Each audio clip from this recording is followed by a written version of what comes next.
You ask Tiger to solve. This deals with linear equations with one unknown. The final result is m equals 3. Let's solve it step by step.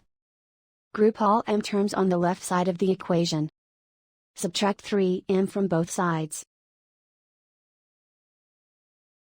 Group like terms.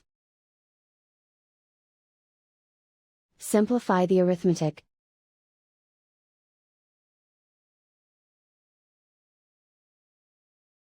Group all constants on the right side of the equation. Add 6 to both sides. Simplify the arithmetic.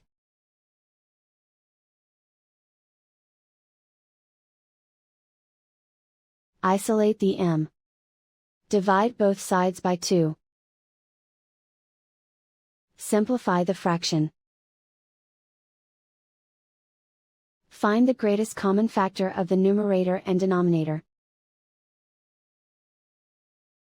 Factor out and cancel the greatest common factor.